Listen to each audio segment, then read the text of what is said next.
Welcome to another episode of Utopia News Warcast for Age of Ancestry, age 92. Again, we're still year one. The date today is June 7th, year one, right at the end of the day. We're going to dive right into these wars. Current war that everyone's really interested in, I'm sure everyone's already talking about for the past 24 hours, is the Barco War. They've tagged since this war, since before this war, I believe, actually. And they're facing the Utopian Crosswords, who is yet to tag themselves. But surely it must be a good foe because they are certainly taking a pounding. I mean, we have to look at their previous wars to see exactly what happened, but one can only suspect that ceasefire had something to do with it. Now, without further ado, let's dive into the wars at hand. We're currently looking at our target finder here. We do our usual thing. We're going to do something a little bit different this time. Again, we're going to look at the top 10 kingdoms.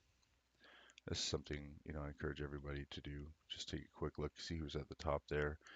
We got pretty easy to figure out what we want to do. We can eliminate kingdoms to see exactly where people are. Very neat feature. Everyone should kind of check it out to see where, the other kingdoms are in relation to their own if they're in the top 10. Very fun even for people just watching the wars to see what's going on. So definitely worth checking out. As you can see, one kingdom here is currently at the top here. So this is land on this side. So as you can see, it's you know pretty close together at the top here. Again, except for this one kingdom that had a pretty strong war victory. You can see the line actually right here. This is their victory gains. So again, pretty significant. Again, looking at all the other ones who had good victories here, they're also, significant jumps from their gains. So without looking too much into that, let's take a quick look at the current wars. We may jump over some we currently looked at in the past broadcast, but bear with me here. Nothing wrong with mentioning them again. So let's look at the first war here. Of course, Utopian Crosswords or Sparkle Loco. Um, kind of what was expected here. I do have screenshots of the damage that was done, so we'll have a better idea of what was going on over the time of the waves. But as you can see here, Barco Loco is dominating, um, likely due to several factors that I will mention tomorrow when the war has at least reached min time and we have had decision as to what they plan to do. I hope to have some good coverage by that time and more data. I certainly have quite a bit of information already, so it's going to be a good show tomorrow when I finally do the war for this one. I was planning on doing a little bit of a piece on it today, but I think, judging by the way the war is going, I think we'll wait to see what happens at the end, because we got some nice strong performances on both sides. But again, something I want to save for another day when we have a little bit more data. So we'll move on to the next war. We've got the Woods PM for War versus Worms. I believe this war has already finished. Yeah, we did look at it the last time.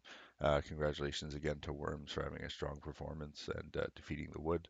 Definitely everyone fought well in this war, although as you can see again, the Wood wasn't able to close it off. So again, good job to the Worms.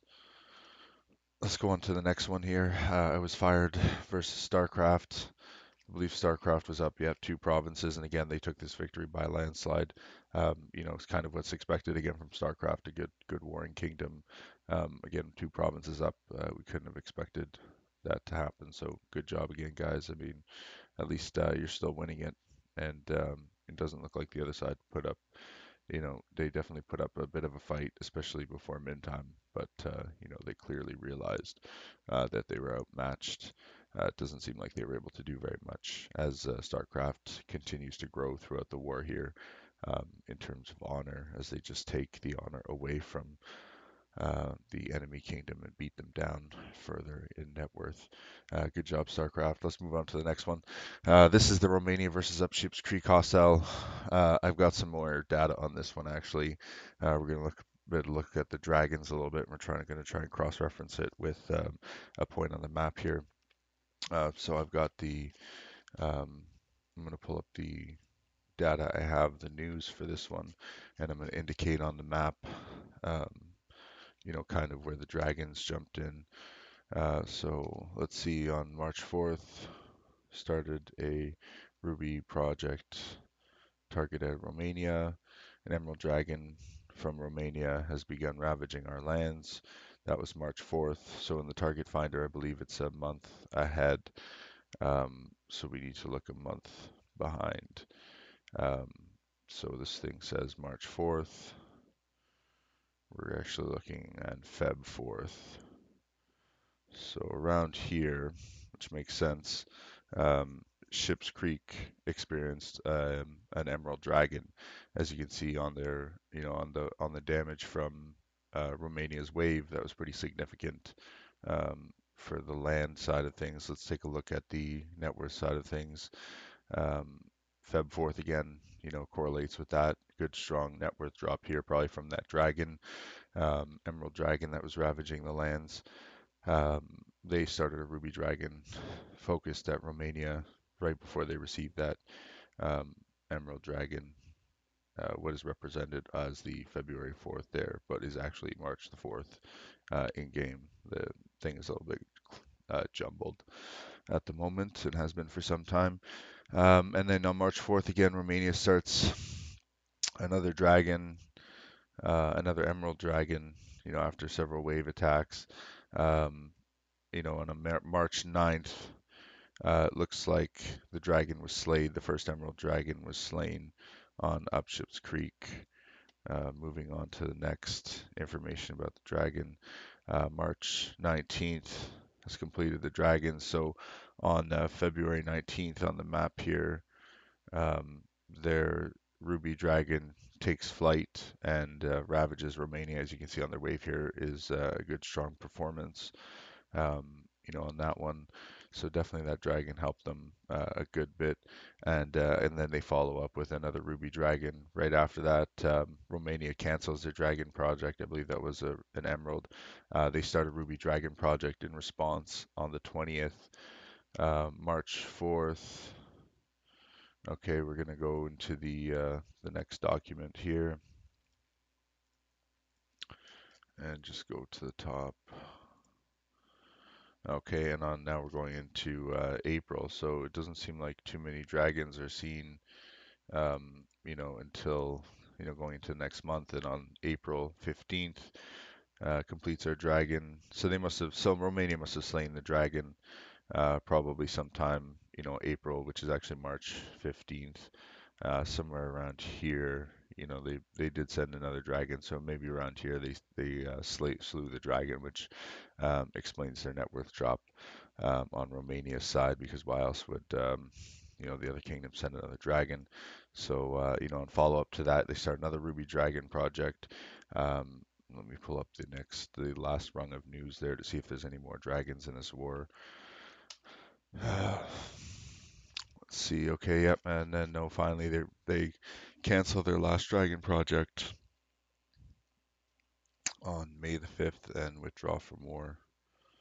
So yeah, see, they withdraw on April the 5th. So May the 5th was the actual date, but it represented April the 5th. So the target finder is 1 month behind for anyone that's interested in reading the actual dates on the target finder. Pay no attention to the year. The year is, subtract 100. It says 100 year one. It's actually one. Minus 100 years and 1 month, and you've got your exact dates in the target finder. Anyone that's interested in that, thank you so much to the kingdoms for providing some of the news on this war to help me narrow down some of the dragons. Definitely, helps represent some of the net worth drops. Again, quickly looking at the honor side of things, very strong performance by Upships Creek, especially after min time. This war, lasted, I think, about 3 days. So good performance of both sides. Romania did fight what is now known as the Barco Kingdom as their first war, and that did not go well for them. Obviously, they lost that war, which is likely why Barco's in the position that they are in. Got this 4-day pump that we have is more than ample time for anyone to be pumping elites, and to Barco's advantage, they did pick one of my favorite combinations of this age, which is the Avian Orc, which again we'll talk about more on tomorrow's discussion and broadcast. Again, one of my favorite combos, Avian Orc, great core. Orc is possibly stronger. However, you could argue that Avian is stronger, but I like the balance of Avian Orc is nice with some Fairy, or possibly some Halfling fairies or Gnome fairies would be a great combination for anyone's kingdom. But definitely kingdoms to watch out for. I have a Genesis video that's about 2 hours long that highlights how easy it is to play Avian Orc and how quickly you can capitalize with it in Genesis. So I definitely recommend checking that out, even if you have to skip through the first hour and a half. It's mostly setup. It's kind of a tutorial video for new players, but definitely check it out. Again, special thanks to the Kingdoms for providing the news on this war, Romania versus Upchips Creek Hostile. Great job, everyone. Let's move on to the next war here. Let's see, we got Lego Forever, more versus Recruiting 2. Let's take a quick look at the land to see if this war is still in progress. No, this war is currently over, so, good job Recruiting 2 for taking this war. Let's take a quick look at the net worth, no contest there, 2 players short, so not too much to look into there. Honor was pretty tight, however, they did get a nice honor stack out of this, so good job red team for taking that honor. It definitely looks like they wrestled them down and really fought for that. So definitely Lego was a bit outclassed in this war, and of course 2 provinces short. That's that plays a huge factor in that as well. Again, when you want to think about provinces or kingdoms rather that have less provinces, and they go into a war with more honor, it's very easy for them to lose honor faster because they have less provinces that can take honor. And again, once they get into that beat down position, it's easy to just reap that honor. And, these honor lines can change pretty quickly in that regard. It's likely why Recruiting 2, the red team, was able to get such a nice boost in honor there. So great job to both teams. And for anyone wondering about honor versus province, number of provinces to kingdoms, let's see here. We got Metallic versus Pound Town. Pound Town gave a shout out on the last video I saw on the YouTube, so thank you so much, Pound Town, for that support. Looks like a nice tight war. Metallic and Pound Town really going at it. Looks like Pound Town was able to pull them down, as per my request in the last video. Be careful, Metallic. You definitely got less players on this one. You're definitely losing your footing here. So definitely looks like Pound Town is taking this one away from you, especially when you have extra provinces. I would expect you to have maybe performed a little bit stronger in this war. However, Pound Town is doing considerably well. Again, being down provinces, no matter how active they are. Great job, everyone, in this war so far. I mean, looking at the land, definitely some damage on Metallic's side. Overall, looks like Pound Town has the bigger kingdom slightly, and Metallic is taking more damage on the number side of things. So great job, Pound Town. You're really giving it to them, really pounding them down. Let's move on to the next war. We've got How Come We Can't Fund Dragons versus Have a Break, Have a Kit Kat. I think everyone likes that. Wow, strong land performance. Nice bounce back by Kit Kat Kingdom in terms of land, but I mean, that could just be land fat. Or no, in this case, they're just taking the line back. So this war used to be a very tight, close war in the beginning here, but quickly is broken off. Definitely some dragon play involved here. Possibly one kingdom still sitting on dragons while the other is not having to deal with them anymore. Even numbers here. Strong performance by Kit Kat, who came in the larger net worth, or sorry, honor position to begin with. Probably had some tougher TMs. Looking at Have a Break, Have a Kit Kat, they've got a really strong performance here at the end. And at a 60-hour war, and then again, looking at the way the honor is going, this is definitely a situation where, Blue Kingdom has more to lose than they have to gain in this situation. So good battle, everyone. Hopefully, you know when to press that withdraw button, or if you have some kind of plan, definitely get as many acres as you can and get out of that war. Let's move on to the next one. We got RCC, Engaged for War versus Unnamed Kingdom. I think we looked at this one. They recently um, withdrew, I believe. Yeah, this was a recent withdrawal as well. I mean, this was a nice tight war. Again, the RCC was down a province, so still a good showing for them. I mean, this looks like the last war where, kind of really tight battle in the middle, but evenly matched kingdoms, missing provinces.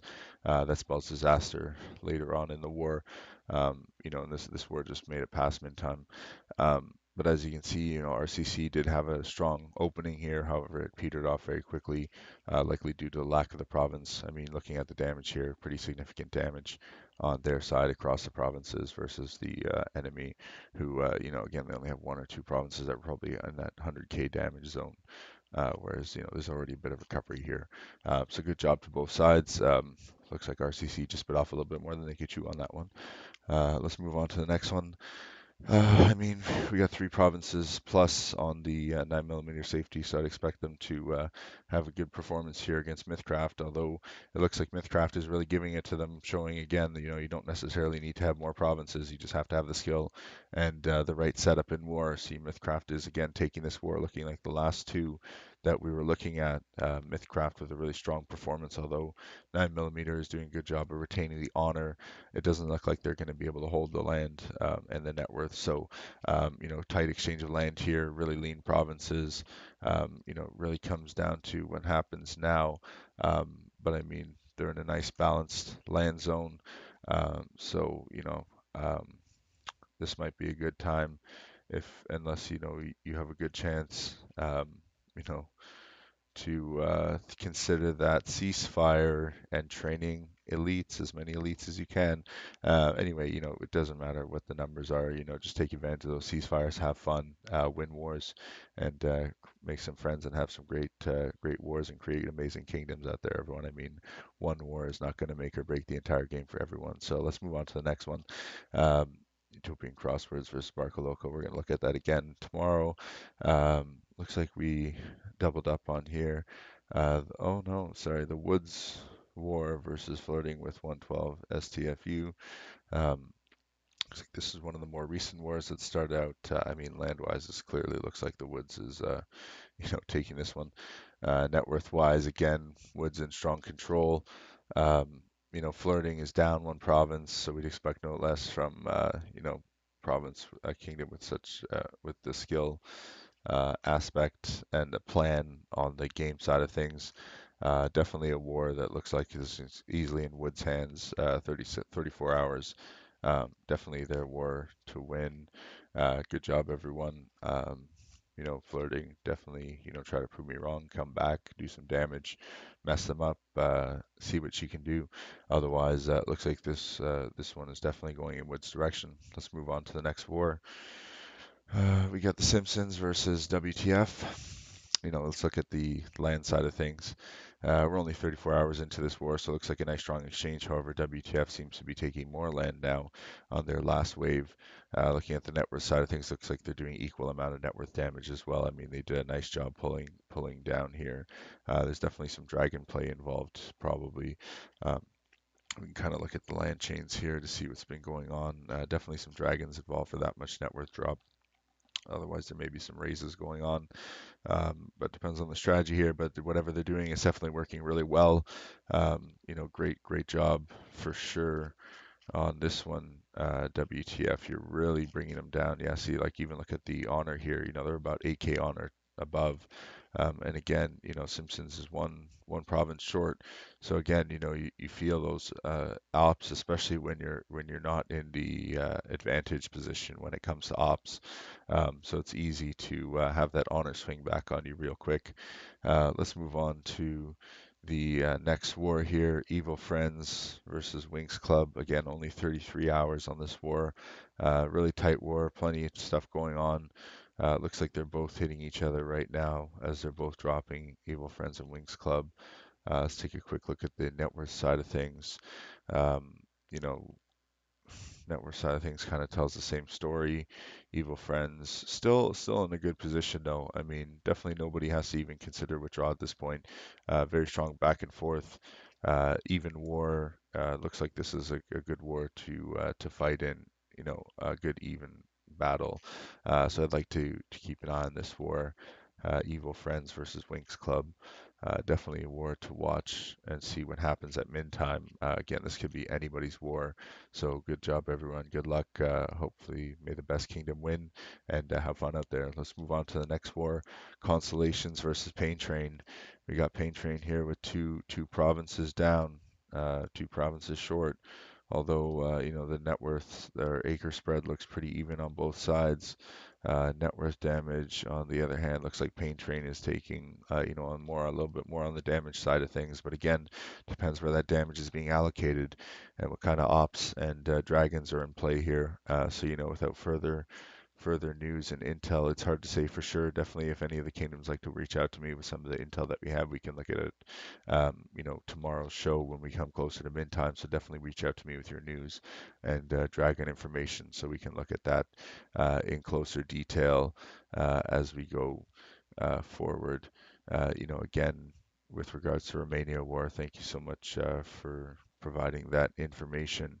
We're going to take a quick revisit at that war at the end of this broadcast just to look at some of the numbers, uniques and such. Again, that'll be something I'll focus on the Barco war as well because they are using avian orcs. We want to see that kind of bonus in action when it comes to the avian bonus and how many extra uniques it could actually generate you per war.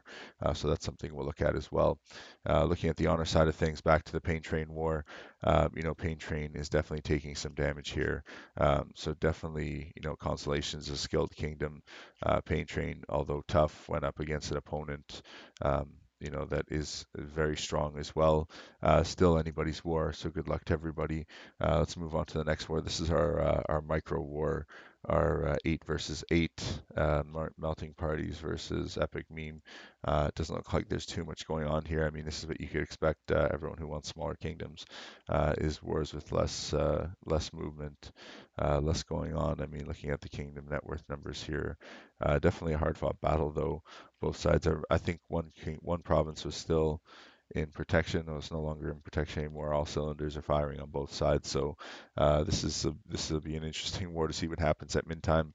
Definitely anyone's war. I mean, both kingdoms. I think looking at the land side of things, they're definitely going to be walking away in a better position, or at least in an even position when they started.